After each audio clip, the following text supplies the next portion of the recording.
Bonsoir à tous.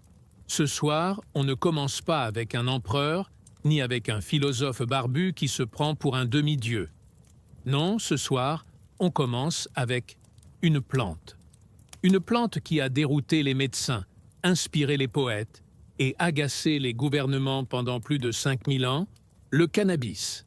Avant de vous installer confortablement, prenez une seconde pour baisser la lumière. Peut-être allumer un ventilateur pour ce petit bourdonnement de fond. Et si vous aimez vraiment ce que je fais ici, abonnez-vous. Mais seulement si c'est sincère, parce qu'on ne triche pas avec l'histoire, surtout quand elle sent un peu le chanvre brûlé. On remonte maintenant jusqu'à 5000 avant notre ère.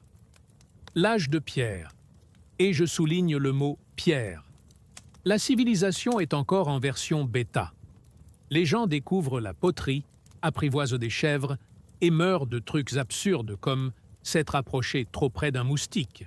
Quelque part dans ce qui deviendra plus tard la Sibérie, un chasseur un peu distrait jette du cannabis dans le feu pour se réchauffer. Il inspire la fumée et oublie instantanément pourquoi il était sorti. Des millénaires plus tard, les archéologues retrouveront des graines de cannabis dans des tombes. Ce qui veut dire que quelqu'un, quelque part, a voulu emmener son herbe jusque dans l'au-delà.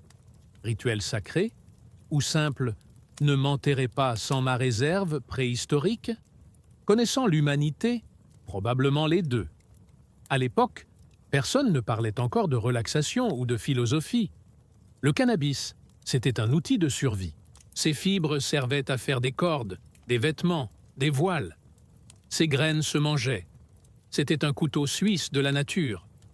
On pouvait naviguer avec, s'habiller avec, attacher son bœuf avec et, par accident, rire aux nuages en le respirant. Imaginez être la première personne à inhaler ça volontairement. Pas de Bob Marley, pas de chips, pas d'explication. Juste une profonde confusion et une longue conversation avec un arbre muet. Les premiers humains n'ont pas pensé « je plane ». Ils ont pensé « les dieux m'ont mis à jour la vision ». Et à partir de cette bouffée, le mythe commença. Un mythe qui allait parcourir le monde, inspirer des poètes, provoquer des lois ridicules et financer quelques albums de reggae avant l'heure. Bien avant que le mot « weed » n'existe, le cannabis avait déjà trouvé son partenaire parfait, l'être humain. La seule espèce assez intelligente pour le cultiver, l'adorer, le bannir et le fumer. Tout ça dans le même siècle. Humanité, voici ton plus vieil amour haine. La Chine, la première ordonnance médicale. Avançons jusqu'à 2700 avant J. C'est, en Chine, le pays où tout s'invente. Le papier, la soie, la bureaucratie et, visiblement, la première prescription officielle pour planer thérapeutique. Entre en scène l'empereur Shen Nong, surnommé le fermier divin. Un titre noble, jusque-là ce que, on réalise que ça voulait surtout dire que il goûtait chaque plante pour voir si elle le tuait. Le premier cobaye humain de l'histoire, sans comité d'éthique ni placebo. La légende raconte qu'il découvrit des centaines d'herbes, le ginseng, le thé et bien sûr le cannabis. Son livre, le Pen Tsao Ching, ressemble à un Yelp antique pour botanistes. Il y note « bon pour la douleur, la goutte, le rhumatisme et l'oubli ». Ironique, puisque le cannabis provoque justement l'oubli qu'il était censé guérir.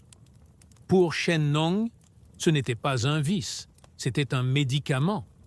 Les Chinois ne le fumaient pas. Ils le broyaient, le bouillaient, le transformaient en élixir, et qu'ils appelaient sûrement quelque chose comme « vent dans les eaux » ou « paix de la lune intérieure ». Ça soignait les fièvres, calmait les nerfs et donnait un peu trop confiance aux poètes. À cette époque, la Chine vivait littéralement dans le chanvre. Des cordes, des vêtements, du papier, des filets, tout y passait. Tu pouvais naître, vivre et mourir entouré du même végétal. Un monde entier tissé dans la même fibre. Les médecins prenaient ça très au sérieux.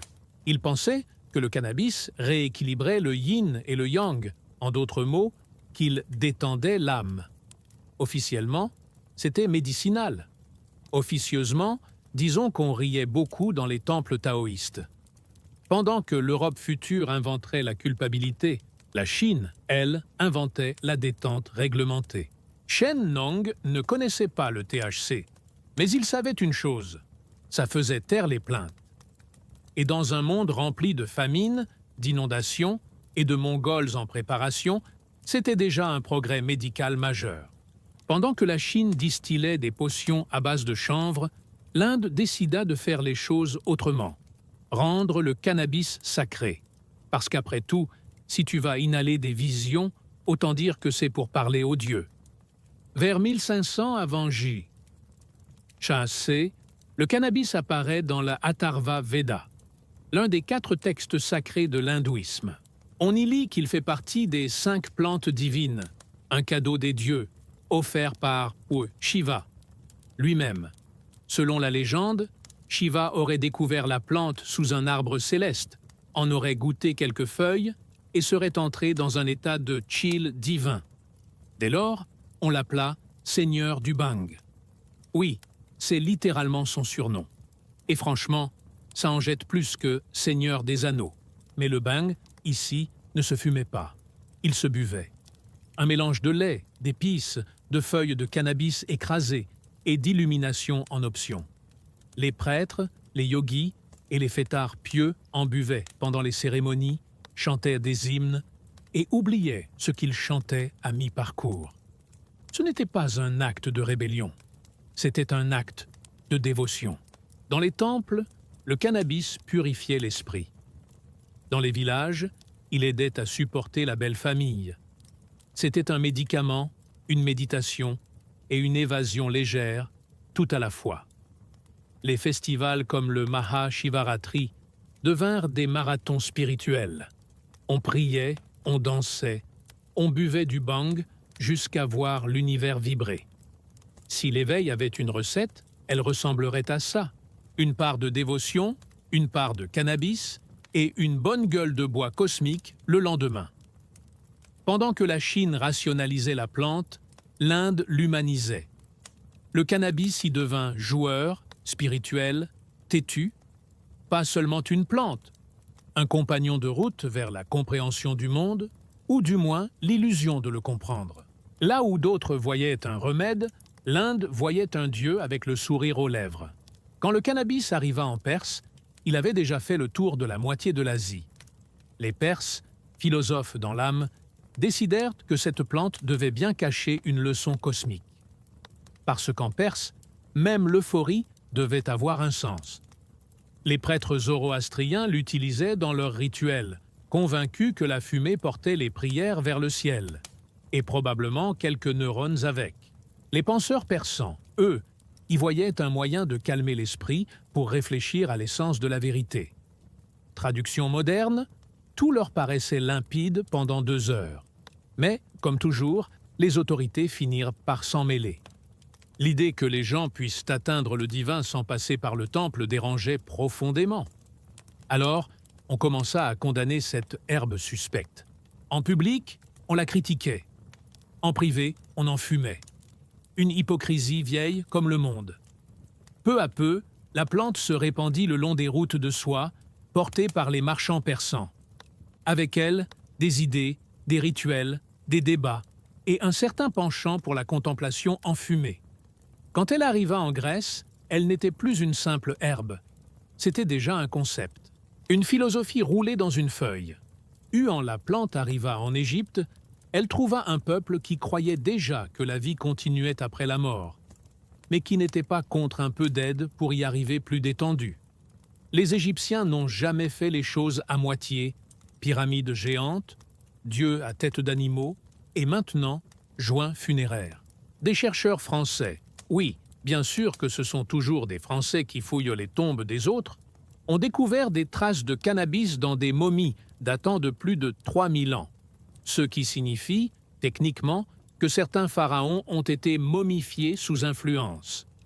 Et franchement, quand on passe sa vie à construire une pyramide, on mérite bien un petit break avant l'au-delà. Le cannabis servait à la fois pour les rituels et pour soulager la douleur. Les médecins égyptiens l'appliquaient sur les plaies, les brûlures, et même pour calmer les douleurs menstruelles, un fait qu'Hippocrate mentionnera plus tard, sans jamais admettre qu'il avait probablement volé la recette. Dans les temples, la fumée montait lentement, se mêlant à celle de l'encens. Les prêtres disaient qu'elle ouvrait la porte du souffle.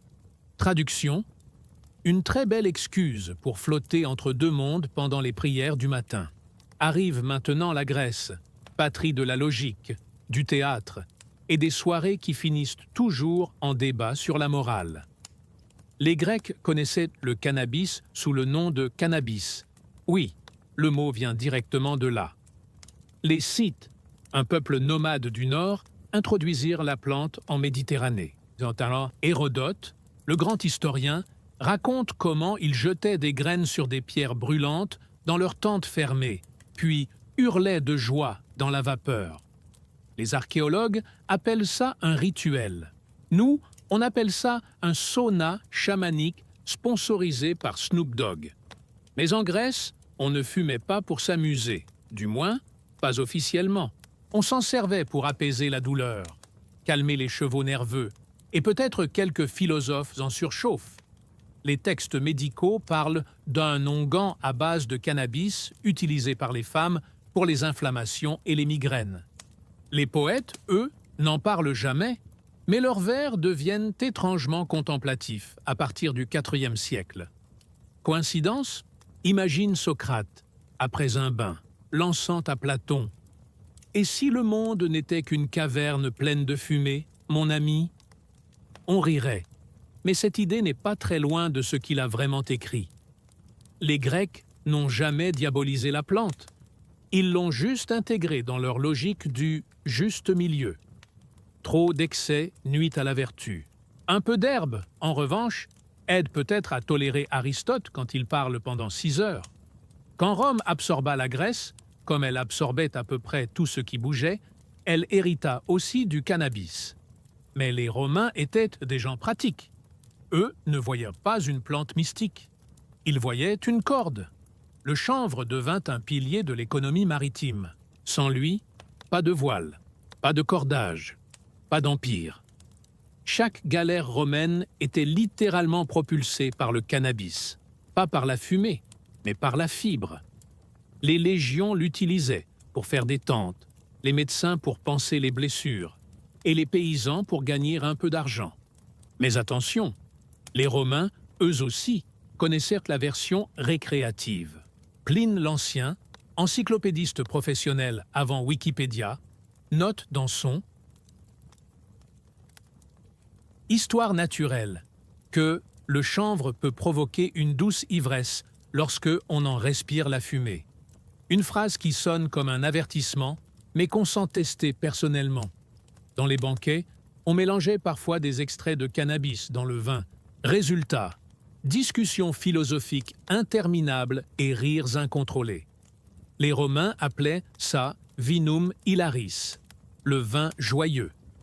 Nous, on appellerait ça un apéritif expérimental. Pourtant, même à Rome, l'histoire se répète. Dès que quelque chose rend les gens trop heureux, quelqu'un décide de l'interdire. Les moralistes romains, obsédés par la discipline, commencent à murmurer que ces herbes étrangères affaiblissent la vertu. Le Sénat s'en mêle, des lois apparaissent et le plaisir redevient un problème. Mais il est déjà trop tard. Les graines ont voyagé. Les routes de soie s'en souviennent. Le cannabis, discret mais tenace, s'est incrusté dans la mémoire collective comme une chanson qu'on ne peut plus effacer. Chaque culture l'a adopté, puis rejeté, puis redécouvert. Et toujours avec la même conclusion. C'est dangereux. Mais pas pour ce soir. Quand Rome s'effondra, le monde oublia presque tout. Ses routes, ses dieux, sa littérature. Mais pas le chanvre. Parce que quand l'économie s'effondre, on revient toujours à l'essentiel.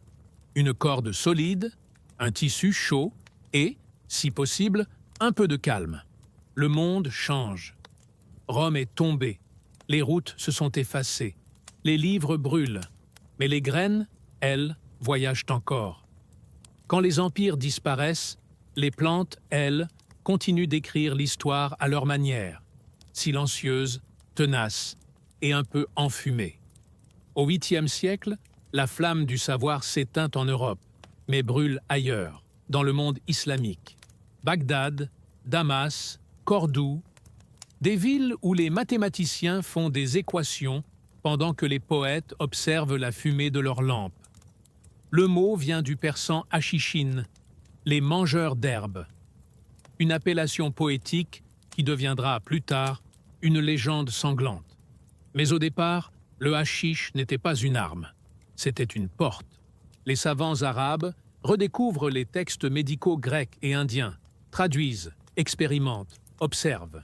Le cannabis y figure comme remède contre la mélancolie, les migraines et l'ennui. Al-Razi et Avicenne, les géants de la médecine islamique, mentionnent la plante avec prudence, utile, mais à manier avec sagesse. Pendant ce temps, dans les rues du Caire, les souks de Damas et les oasis de Perse, le peuple découvre que la sagesse peut être très amusante. Les fumeurs de hashish se retrouvent dans des maisons spéciales, appelées Mazan al-Far, littéralement dépôt de joie. On y fumait, on y chantait, on y riait. Certains voyaient Dieu, d'autres voyaient des chameaux danser. Les deux expériences étaient jugées spirituellement valables. Mais tout ce qui plaît aux masses finit par déranger les puissants. Les juristes religieux commencent à débattre. Le cannabis n'est pas du vin, donc n'est pas explicitement interdit par le Coran. Mais il rend heureux, donc forcément suspect. Résultat, des siècles d'aller-retour entre tolérance et interdiction. Un jour autorisé, le lendemain maudit. Le hashish devient un symbole de rébellion tranquille. Et puis, arrive le moment où l'Occident, toujours curieux des rumeurs orientales, découvre une histoire qui va tout déformer. Celle des hashichins. Des chroniqueurs européens du XIIIe siècle, fascinés et apeurés, racontent que des sectes secrètes fument du hashish avant d'aller tuer au nom de leur maître. Les historiens modernes savent que c'était une exagération. Mais le mot « assassin » vient bien de là. Un petit malentendu linguistique transformé en stéréotype millénaire. Ce qui est fascinant, c'est est que cette confusion montre à quel point le cannabis était déjà chargé d'aider un pouvoir symbolique. Un pont entre le sacré et le profane, entre la paix et la peur. Une plante qui pouvait, selon le contexte, rendre les gens sages ou dangereux. Et franchement, c'est un résumé assez précis de toute l'histoire humaine. Pendant que l'Orient fume, l'Occident tisse. L'Europe médiévale, elle, découvre à nouveau les vertus du chanvre, mais version textile, pas psychédélique. Les champs de chanvre couvrent la France, les Flandres, l'Italie du Nord. Chaque paysan sait filer la fibre. Chaque moine en a besoin pour copier ses manuscrits. En France, les moines cisterciens en cultivent des hectares entiers. Leur mission officielle, produire des cordes et du papier. Leur mission officieuse, rester calme pendant la prière. Certains chroniqueurs parlent de fumigation thérapeutique dans les monastères, destinée à purifier l'air. Oui, bien sûr, l'air. Le chanvre devient une richesse nationale. Il équipe les bateaux, les moulins, les ateliers. Sans lui, pas de voile pour les explorateurs, pas de cordes pour les clochers, pas de tissu pour les habits des rois. Même Jeanne d'Arc portait probablement du chanvre sous son armure. Mais attention, il y a chanvre et chanvre. Celui des champs européens est pauvre en substances actives. Pour planer, il faudrait fumer un champ entier. Résultat, l'Europe médiévale reste sobre, mais entourée de fibres. Malgré tout, les rumeurs d'usages étranges remontent parfois jusqu'à l'Église. Des voyageurs racontent ce qu'ils ont vu en Orient. Des hommes qui rient aux éclats, des visions de paradis végétal. Pour une institution obsédée par le contrôle de l'âme, c'est une mauvaise nouvelle. L'Inquisition se méfie de tout ce qui change la conscience sans passer par le confessionnal. Les herbes magiques deviennent suspectes, puis hérétiques. Les sorcières, accusées de pactiser avec le diable, sont souvent des guérisseuses qui manipulent des plantes, y compris du chanvre. Et c'est ainsi que, lentement, la fumée se couvre de silence. Pendant près de 5 siècles, l'herbe disparaît du discours officiel. Mais elle reste là, dans les campagnes, dans les tisserands, dans les herboristes. Un secret partagé par ceux qui travaillent la terre et savent écouter le vent. Les poètes médiévaux, eux, parlent encore de songes brumeux et de vins d'oubli, des métaphores, certes. Mais quand on connaît l'histoire, on devine la fumée derrière les mots. Et puis, lentement, le monde se remet en marche. Les routes s'ouvrent à nouveau. Les navires reprennent la mer. Et devine avec quoi sont tissés leurs voiles. Oui, toujours la même plante. La Renaissance arrive. Un vent de curiosité souffle sur l'Europe. Art, science, anatomie et, bien sûr, commerce maritime. Le cannabis n'est plus seulement une fibre, il devient une cargaison stratégique. Des voiles au cordage, en passant par les navires qui sillonnent l'Atlantique, cette plante voyage avec les marins, et parfois avec eux dans des formes plus récréatives. Les explorateurs portugais et espagnols, avides de nouvelles terres, de nouvelles richesses et de nouvelles épices, découvrent l'Amérique. Ils y trouvent des civilisations avec leurs propres plantes psychoactives, mais le cannabis les accompagne comme un vieil ami discret.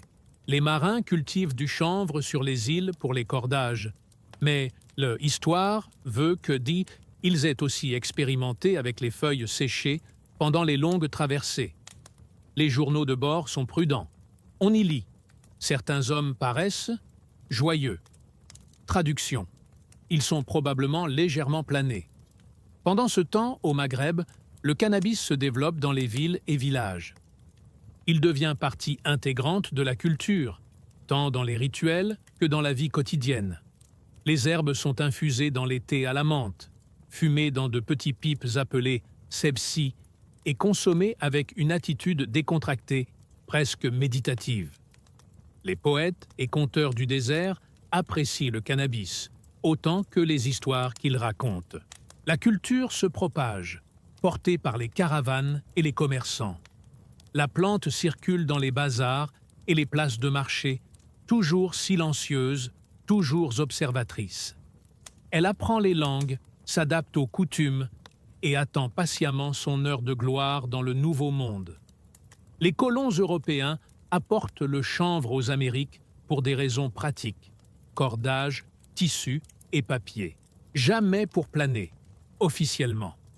Les champs de Virginie et de Nouvelle-Angleterre deviennent des sources de fibres essentielles pour la construction des villes et des navires.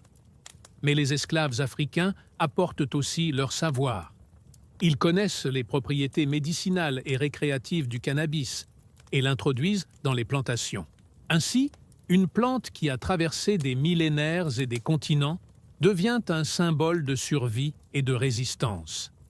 Dans les champs, entre deux récoltes, la fumée se mêle aux chants, aux prières et aux histoires transmises de génération en génération. Pendant que l'herbe voyage, l'Europe se penche sur la science. Des médecins, des botanistes et des alchimistes rédigent des traités sur le chanvre. Comment le cultiver, le transformer, l'utiliser. Mais l'aspect récréatif reste tabou. Les règlements apparaissent et le cannabis devient suspect dès qu'il sort de la corde ou du tissu. La situation est paradoxale. La plante est utile pour l'économie et la médecine, mais dangereuse pour la moralité publique. Ce paradoxe traverse les siècles, jusqu'au XIXe siècle, lorsque la prohibition commence à émerger en certaines régions. Le XIXe siècle arrive, et avec lui, le monde change à nouveau. Les empires s'étendent, les villes se remplissent, et l'humanité découvre le pouvoir de la loi et du contrôle social. Le cannabis, fidèle compagnon de l'humanité depuis des millénaires, se retrouve au centre d'un paradoxe moderne, utile mais interdit. Aux États-Unis et en Europe, les premières lois contre le cannabis apparaissent. Pourquoi? Les raisons sont multiples. Peur de la dépendance, stigmatisation culturelle, concurrence économique. Le chanvre industriel reste autorisé pour le textile, mais fumer devient suspect, immoral, voire criminel. Les campagnes de propagande commencent. Le cannabis est décrit comme dangereux, violent et corrompant la jeunesse. Ironique, quand on se rappelle que depuis 5000 ans, il a surtout servi à calmer les douleurs, stimuler la méditation et parfois rendre la vie plus supportable. Pourtant, malgré l'interdiction, la plante ne disparaît pas. Au XXe siècle, elle devient un symbole de rébellion, de créativité et de contre-culture. Aux États-Unis, le jazz et le blues des années 1920 et 1930 sont imprégnés de cette plante. Dans les années 1960, elle devient un emblème de liberté et d'expérimentation. En France, les poètes et les écrivains l'évoquent dans leurs œuvres, souvent sous forme métaphorique, pour parler d'évasion et de rêve. Le cannabis redevient une porte vers l'imagination, un catalyseur pour les idées et la créativité, exactement comme il l'était dans les temples, les villages et les bibliothèques du passé. Aujourd'hui, le cannabis est partout. De la médecine moderne au festival de musique, il continue de fasciner, de soigner et parfois de provoquer. Son parcours millénaire illustre quelque chose de fondamental. Certaines choses ne changent jamais vraiment. Le plaisir, la curiosité, la créativité et parfois un peu d'évasion sont des constantes de l'expérience humaine. La plante a survécu à l'histoire, aux interdictions, aux préjugés et aux modes. Elle nous rappelle que, parfois, les plus petites choses peuvent avoir le plus grand impact sur la culture, la science et la société. Ainsi, de la Sibérie préhistorique au festival contemporain, le cannabis a accompagné l'humanité. Il a été médicament, fibre, rituel sacré, compagnon de voyage et source de plaisir. Il a traversé les empires, les océans et les interdictions. Il est silencieux, adaptatif, universel. Et alors que tu t'endors, rappelle-toi ceci. L'histoire du cannabis n'est pas seulement celle d'une plante, c'est celle de l'humanité elle-même. Un mélange de curiosité, de créativité, de règles absurdes et d'émerveillement. Que tu sois poète, médecin, explorateur ou simple rêveur, cette plante a touché ton monde d'une manière ou d'une autre. Et probablement, elle continuera de le faire pendant des millénaires encore. Bienvenue au XIXe siècle. Le monde change rapidement. Les révolutions industrielles transforment les villes, les usines fument, et la science commence à observer tout ce qui bouge, y compris les plantes. Le cannabis, jusque-là compagnon discret de l'humanité, attire soudain l'attention des médecins et chimistes européens. Dans les laboratoires de Paris et de Londres, des scientifiques commencent à isoler les principes actifs, à expérimenter sur les doses et à écrire des traités médicaux. Le chanvre pourrait être utile contre la douleur, les convulsions et certaines maladies mentales, note un médecin français avec sérieux. Mais aussi avec prudence. Il est encore considéré comme exotique, mystérieux et légèrement suspect. En France et en Angleterre, le cannabis est intégré dans les pharmacies. On le trouve sous forme de teinture, d'extrait, de pommade. Les médecins le prescrivent pour soulager les douleurs menstruelles, traiter les migraines et névralgies, apaiser l'anxiété et l'insomnie. La plante est respectée, mais elle devient aussi le sujet de débat. Trop puissante? Trop risquée? Les journaux publient des articles alarmistes et le public, curieux mais méfiant, expérimente en secret. Pendant ce temps, les empires européens étendent leurs colonies. Le cannabis voyage avec eux, Afrique du Nord, Inde, Asie du Sud-Est. Les botanistes rapportent des observations, des échantillons et parfois des anecdotes surprenantes sur ses usages rituels et récréatifs. En Inde, les colons français et britanniques découvrent le bhang et le charas. Les élites locales utilisent ces préparations pour méditer ou célébrer des fêtes religieuses. Pour les Européens, C'est exotique, fascinant et légèrement inquiétant. Le 19e siècle voit également le cannabis entrer dans la littérature. Des écrivains et poètes évoquent ses effets, parfois en secret, parfois en métaphore. Victor Hugo, Baudelaire et des autres mentionnent des états de conscience altérés qui pourraient être liés à des expériences avec des herbes. L'herbe devient un symbole, créativité, rêve, évasion, mais aussi marginalité et danger. Un équilibre subtil qui perdurera au XXe siècle. Le XXe siècle commence avec la vitesse D-T, un train à vapeur, et la complexité D-Heat, une ville industrielle en plein essor. Le cannabis, discret mais résistant, se retrouve à nouveau sous le feu des autorités. Aux États-Unis, la peur et le contrôle social deviennent légion. Les lois commencent à interdire le cannabis, souvent pour des raisons raciales, économiques et politiques. Des campagnes alarmistes peignent la plante comme dangereuse, dégradante et violente. Pourtant, elle continue à circuler dans les villes, dans les communautés immigrées et parmi les artistes. Pendant les années 1920 et 1930, le cannabis devient l'âme de certaines scènes culturelles. Dans les clubs de jazz de la Nouvelle-Orléans à Paris, il accompagne le rythme des saxophones et des pianos. Les musiciens le voient comme un allié. Il inspire, détend et parfois pousse à improviser plus librement. Les écrivains de l'époque, poètes et romanciers, observent ce phénomène avec fascination. Pour eux, le cannabis est un catalyseur de créativité. Certains l'adoptent comme outil de réflexion, d'autres comme symbole de rébellion contre la société bourgeoise. Alors que le cannabis s'invite dans la culture populaire, il devient criminel dans de nombreux pays. Les gouvernements imposent des restrictions strictes et les utilisateurs doivent souvent se cacher ou inventer des excuses médicales. En Europe, certaines lois suivent l'exemple américain, mélangeant morale, économie et peur sociale. Mais le cannabis, fidèle compagnon, s'adapte. Il voyage sous terre, dans les clubs privés, les ateliers artistiques, et même dans certains hôpitaux où ses vertus thérapeutiques sont reconnues.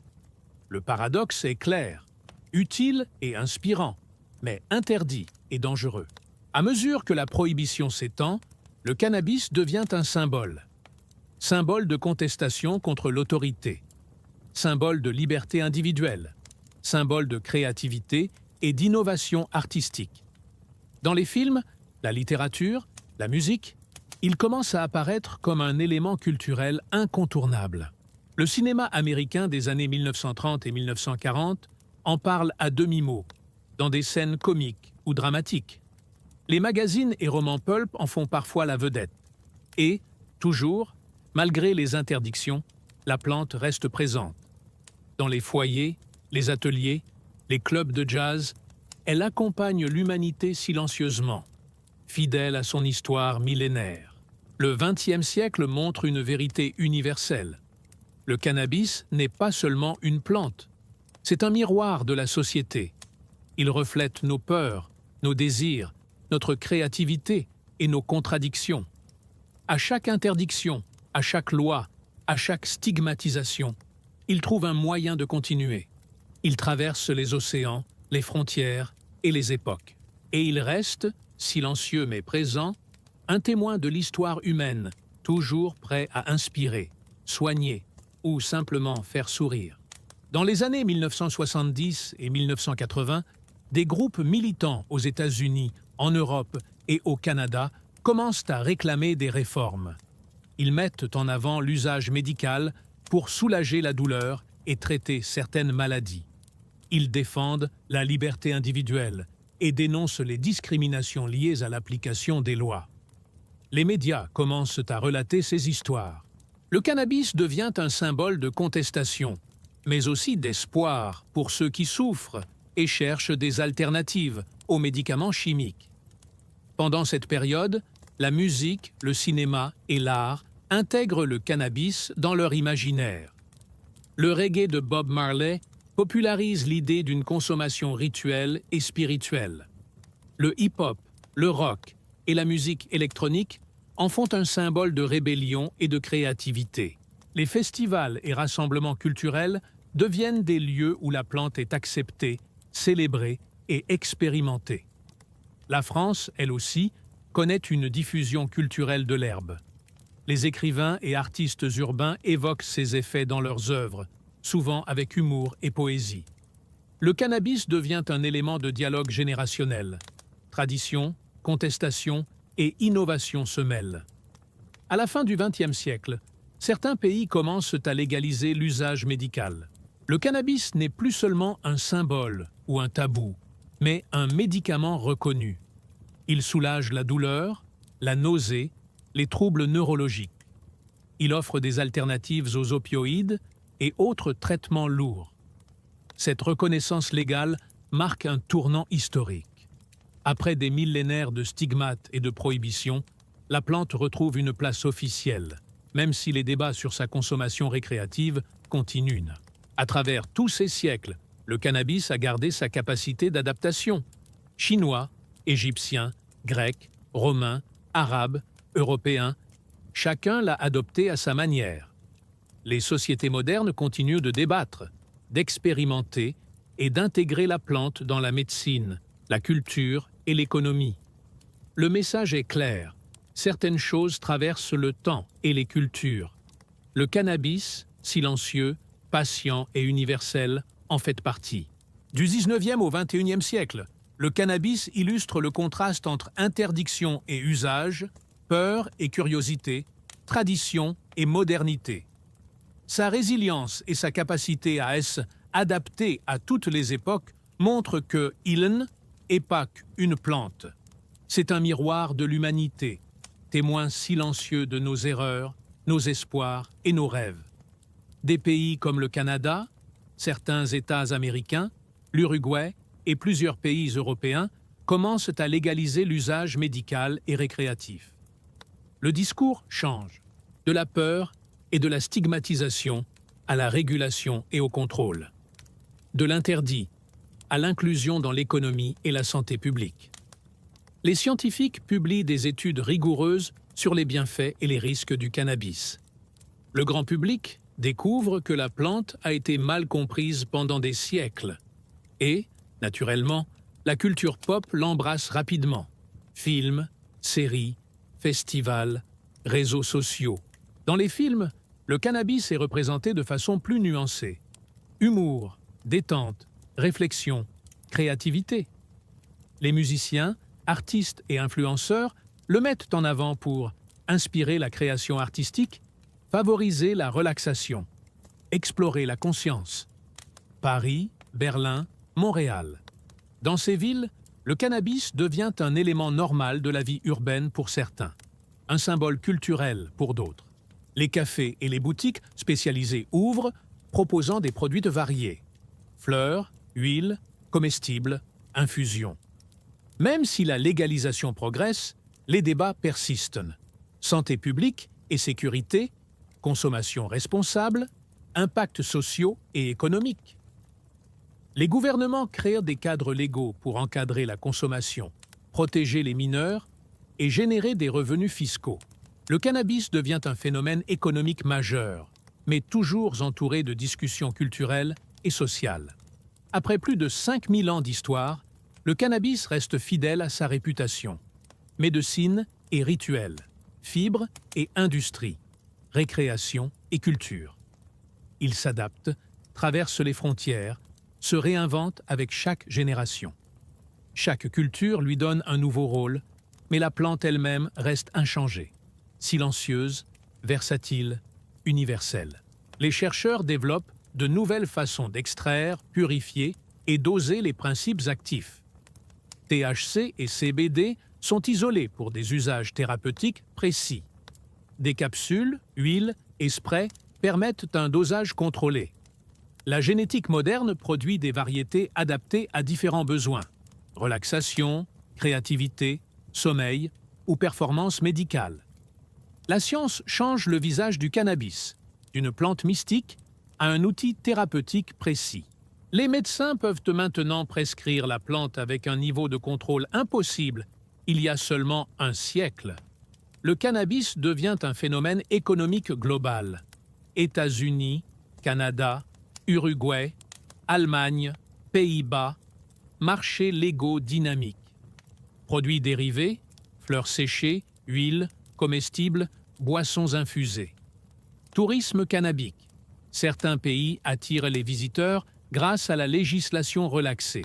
Des entreprises françaises, allemandes et suisses participent à la Révolution verte, produisant des extraits médicaux ou des produits de bien-être. Même les banques et investisseurs traditionnels commencent à s'y intéresser.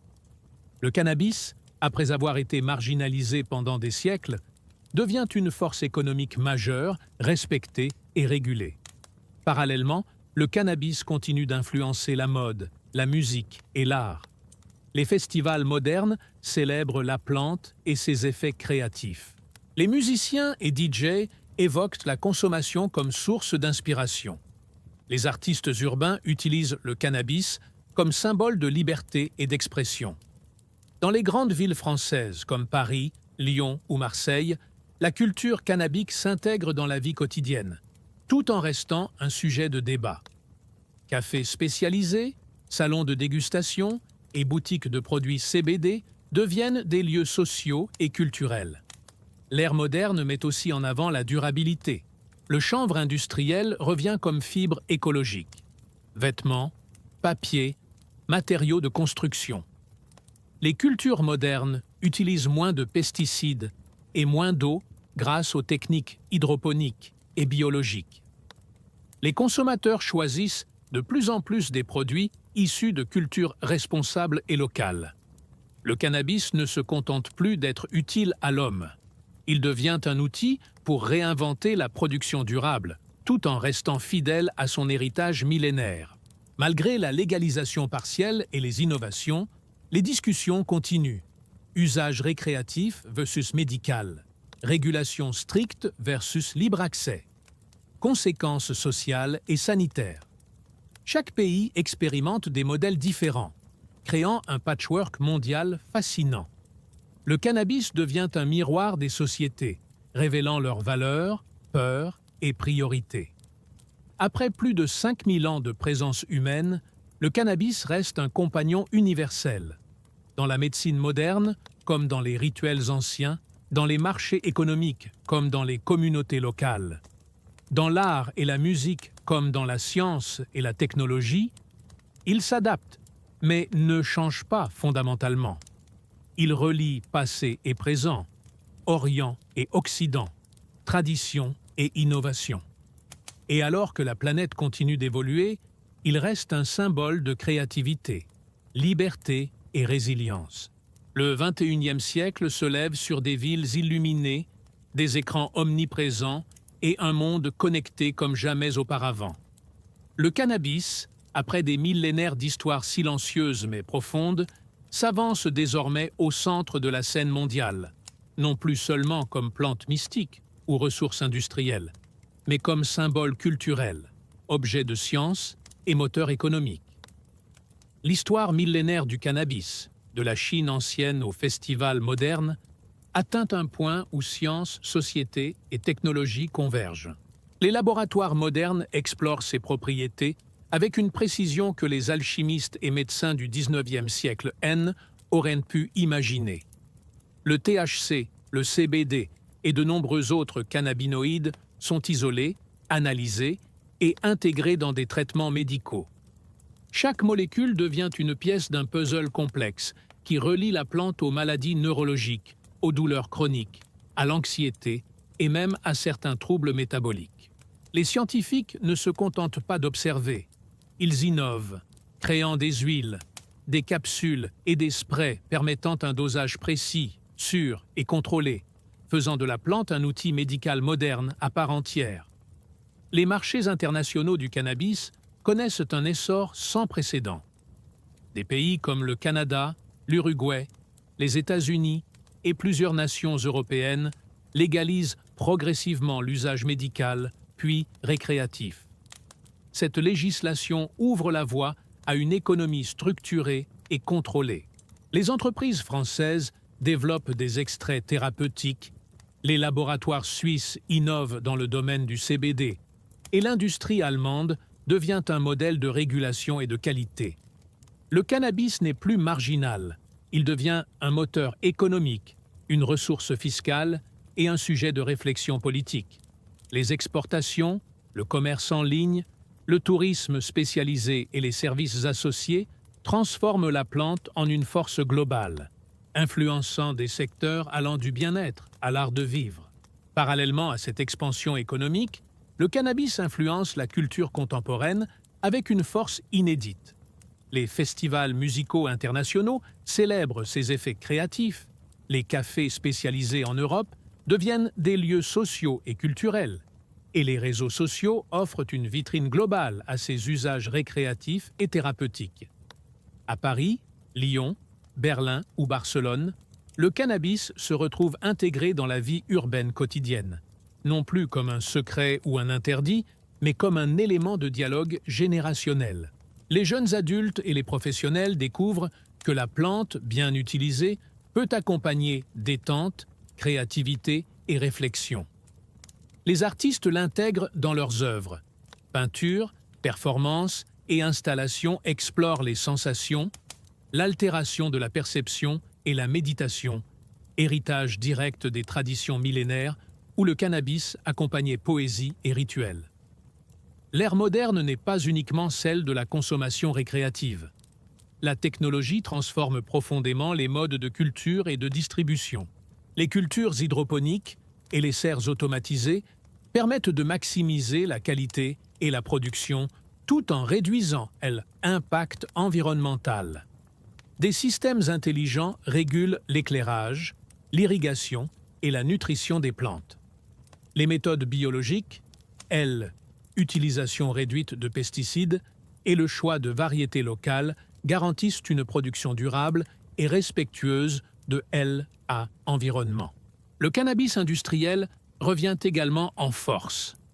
Ces fibres servent à la construction, au textile et au papier écologique, réconciliant traditions anciennes et préoccupations écologiques modernes.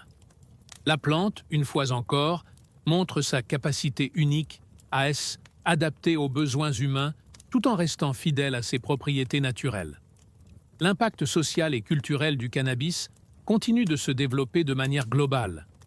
Dans la musique, le reggae, le hip-hop, la techno et même le jazz contemporain font référence à ses effets pour la créativité et la relaxation. Les festivals de musique électronique ou urbains ne se limitent plus à la célébration de la musique. Ils intègrent le cannabis comme élément central, offrant des espaces éducatifs sur son usage responsable, la réglementation et la sécurité sanitaire.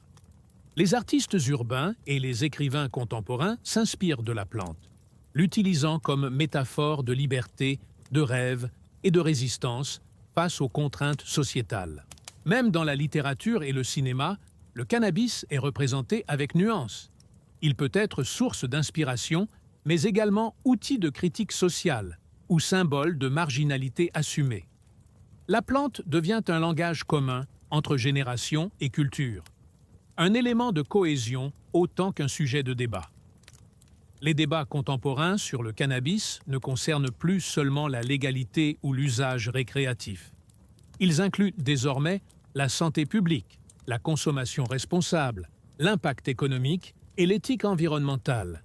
Les gouvernements mettent en place des cadres légaux pour protéger les mineurs, encadrer la production et la distribution et assurer la qualité des produits. Les scientifiques évaluent les risques, la dépendance potentielle et les bénéfices thérapeutiques.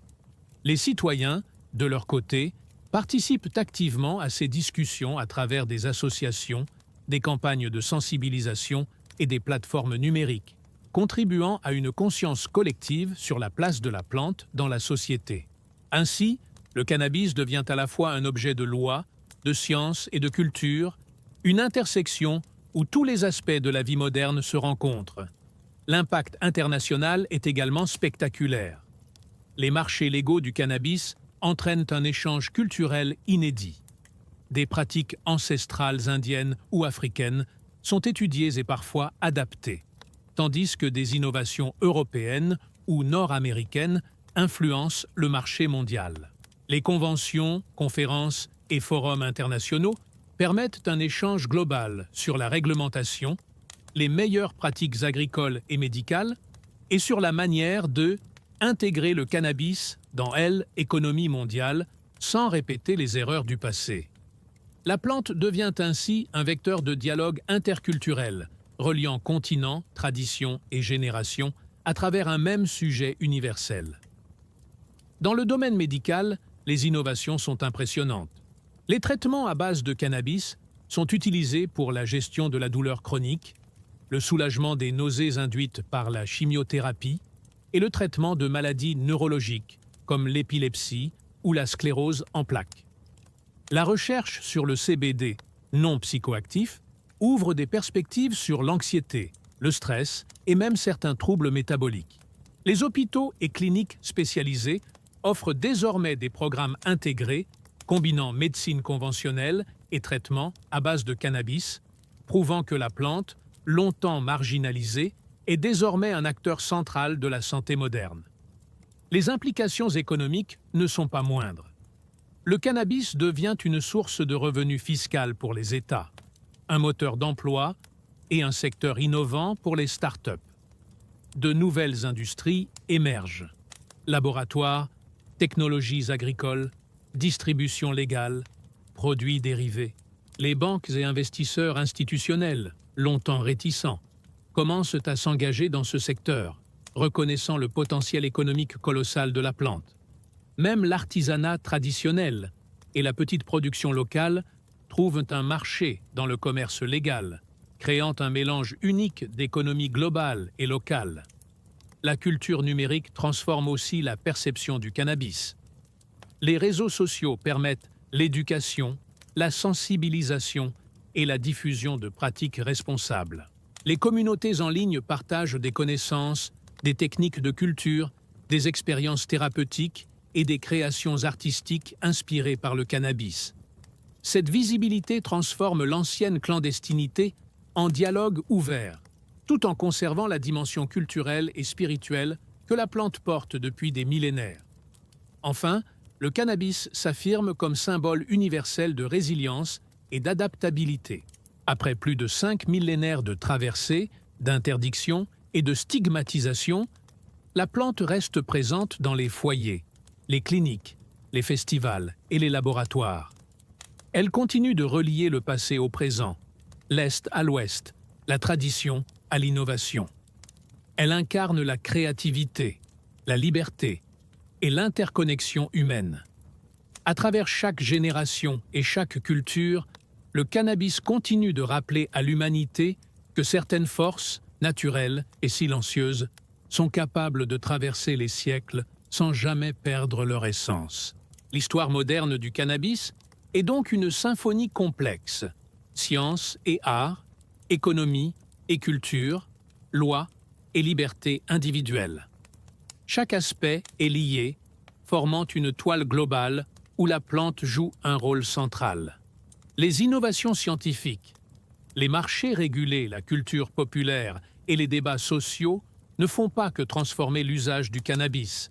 Ils reflètent la manière dont la société moderne évolue, s'adapte et apprend à intégrer des traditions anciennes dans un monde technologique et globalisé. Ainsi, l'épopée du cannabis continue.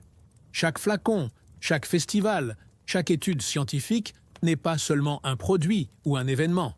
C'est la continuation d'une histoire millénaire, un témoignage vivant de l'adaptabilité humaine et de la capacité des sociétés à réinventer leur rapport à la nature. Le cannabis n'est plus seulement une plante.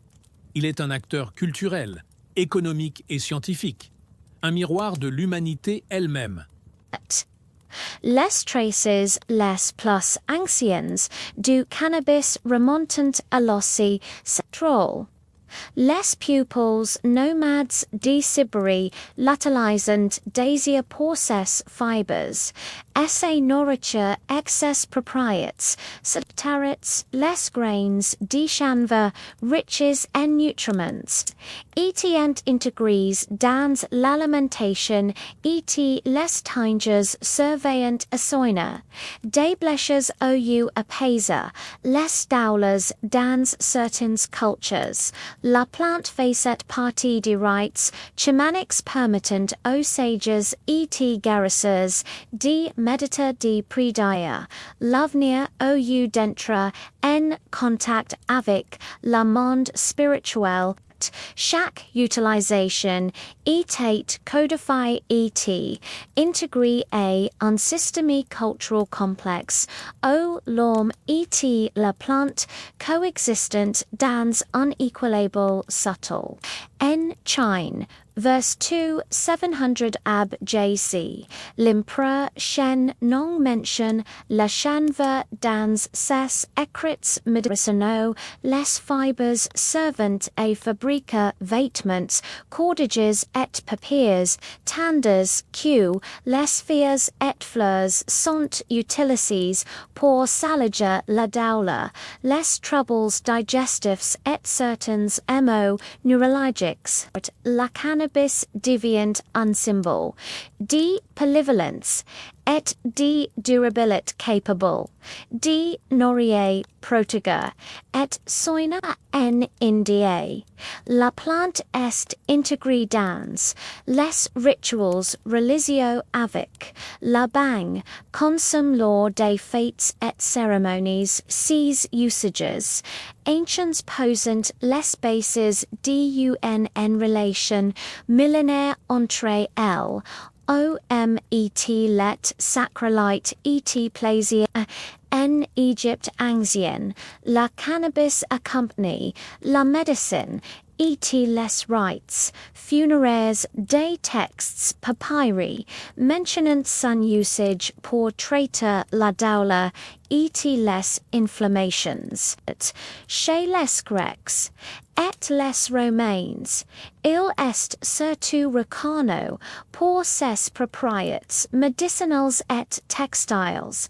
Hippocrate et Dioscoride décrivant ses effets APSNs anti-inflammatoires ex analgésiques, tandis que les Romains l'utilisant pour les cordages, voiles et vêtements. La plante traverse les mers, s'adaptant aux climats méditerranéens et s'insère dans des réseaux commerciaux qui reliant cultures et empires. Avec la diffusion de l'islam, la cannabis est propage au Moyen-Orient et en Afrique du Nord.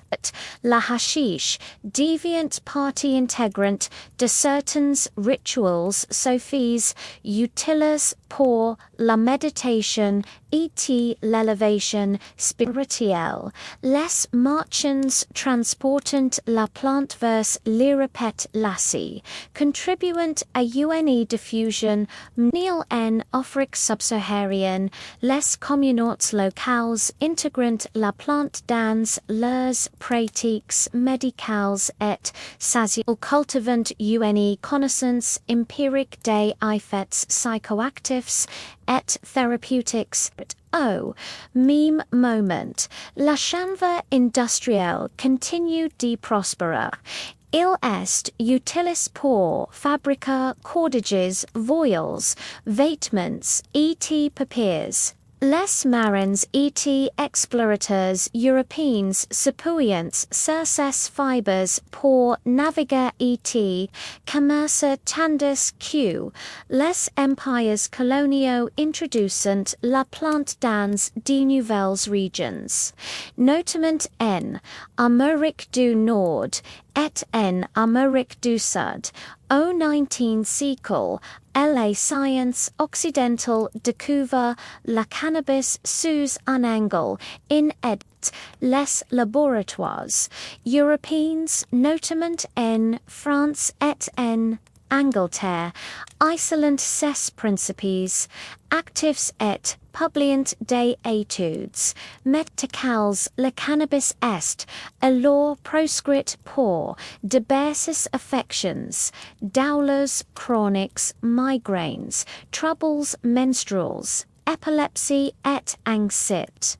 Les medicines commençant à standardiser, les doses créant des tinctures et extraits précis cette reconnaissance scientifique marque unternant la plante cesse de être uniquement unremedied traditional et deviant unobligate d'étude rationnelle. Simultanément, la 19 siècle voit émerger la prohibition et les premières stigmatisations sociales aux États-Unis en Europe et dans les colonies, des lois restreignant son usage, la paix sociale, l'influence économique et la concurrence avec d'autres cultures agricoles contribuant à diaboliser la plante, cependant malgré ces interdictions. La cannabis continue d'inspire artistes, écrivains et musicians. Baudelaire, Hugo et d'autres évoquant ces effets dans leurs œuvres, transformant la plante en symbole de créativité et d'évasion. Au XX siècle, le cannabis devient un enjeu social et politique majeur.